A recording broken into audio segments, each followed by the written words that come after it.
देखिए, आज मैं आपको अर्थशास्त्र में विनिमय के बारे में बता रहा हूँ। जैसा कि आप जानते हैं, हम कोई भी सामान बाजार से खरीदते हैं तो उसके बदले हम मुद्रा देते हैं, या अभी भी बहुत से लोग सामान के बदले सामान लेते हैं।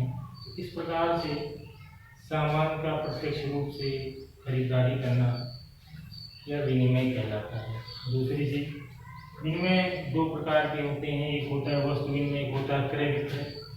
तो वस्तु विनिमय, देखिए, प्राचीन काल में जब हमें मुद्रा का ज्ञान नहीं था तो उस समय क्या था कि लोग अपनी आवश्यकता की पूर्ति के लिए एक दूसरे को सामान के बदले सामान खरीदते थे, बेचते थे। जैसे कुछ लोग अन्न उत्पादन करते थे, कुछ लोग दूध का व्यवसाय करते थे, कुछ लोग सब्जी का व्यवसाय करते थे, कुछ लोग कपड़े का, कुछ लोग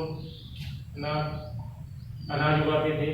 इस प्रकार से सभी लोग एक दूसरे की आवश्यकता की पूर्ति के लिए ऐसा करते थे, और अपनी आवश्यकता की पूर्ति के लिए लोग वस्तु विनिमय करते थे। जैसे मान लीजिए कि किसी को उस समय मुद्रा का बिल्कुल ज्ञान नहीं था प्राचीन काल में, तो उस समय क्या करते थे, जो सब्जी उगाते थे उनको अनाज की आवश्यकता होती थी, जो अनाज उगाते थे उनको सब्जी की आवश्यकता होती थी।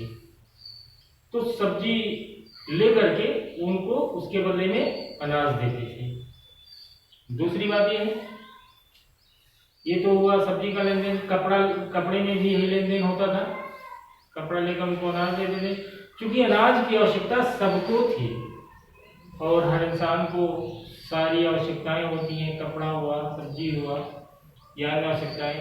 पहले जब धातुओं का ज्ञान नहीं होता था तो लोग मिट्टी के बर्तन में भोजन पकाते थे।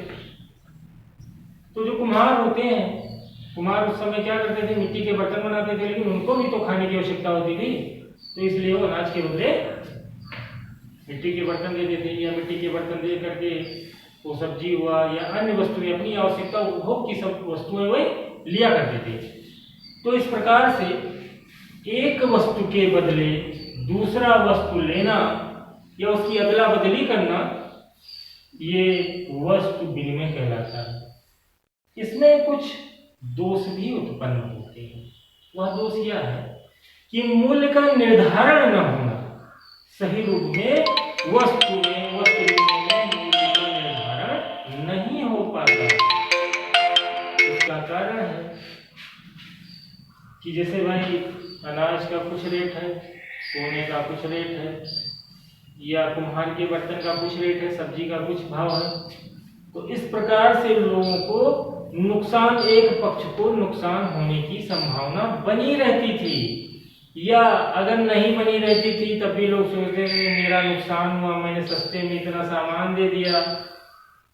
इस प्रकार से इसमें समस्याएं उत्पन्न होती थी, लोगों के सही भाव निर्धारण नहीं हो पाते थे। ये इसके दोष थे।